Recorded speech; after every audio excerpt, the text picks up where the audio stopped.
Hello students, let's solve this question. In this question it is given that projectile is projected with initial velocity 40 meter per second. The particle is seen at some height at 1 second and 3 seconds after it was thrown.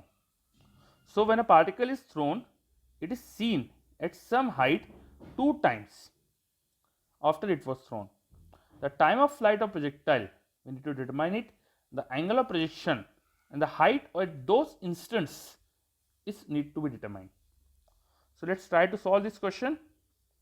Particle is projected, so its path will be definitely be a parabolic path like this. The initial velocity of projection is given to us as 40 meter per second.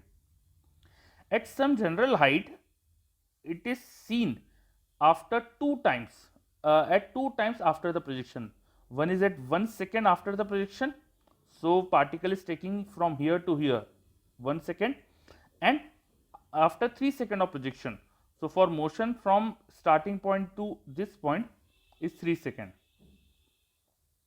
We know that the particle is moving from here to here in 1 second and from starting point to at the same height at 3 second.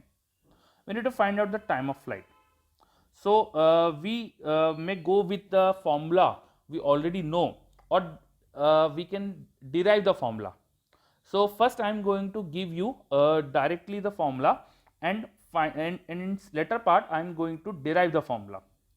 So the formula, when the particle is seen at some height, then that these times when added should give you time of flight. This is the direct formula, that the particle is seen at some height, then this time should add up to the total time of flight. So by using this formula I can directly get that 1 plus 3 equal to 4 seconds should be the time of flight. So the first thing they are asking to us, the time of flight of projectile is directly 4 seconds. Now how I have determined this formula? Let's look into it. So when particle is seen at some height h, the displacement of particle from the ground in y direction should be h. The displacement in y direction should be h, and that should be given by uy into t plus half ay into t square. This is a quadratic equation in time. Ui can be known. It is 40 into sine theta, where theta is the angle of projection. So ui is known to us, and similarly ay, which is acceleration due to gravity in y direction, it's already known to us, is going to be minus g. See that this is a quadratic equation in time, and roots of this equation is going to give you the times when the particle is at this height h, and if these roots are t1 and t2, then the sum of roots should be given as minus b by. What is b? What is the coefficient of t here? It is ui. And what is a? The coefficient of time square is minus half g. So if I apply minus b by a formula, then I am getting minus it is going to be plus 2u by g, which is nothing but time of flight. So the addition of the times when particle is seen at some height gives you the total time of flight of particle. That's why just by adding the times 1 second and 3 second at the particle is same height, I am directly getting the total time of flight, which is 4 seconds. Now in the second part we need to find the angle of projection.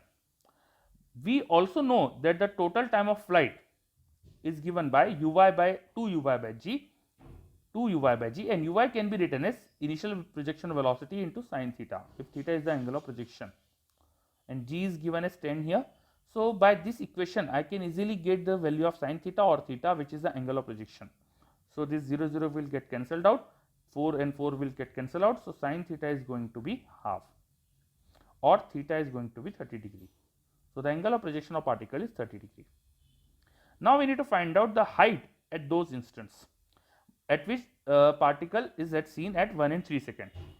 In order to determine the height, we can put the value of time in this equation to get the value of height, or we can use the fact that the product of roots, which is going to be t1 into t2, is c by.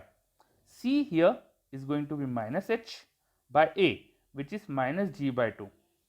So this equation can be arranged to get h is equal to half g1 t2, half g t1 t2.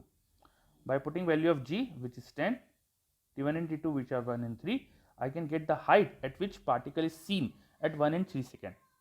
So this is going to be 10 by 2, which is 5 into 3 it will be 15 meter.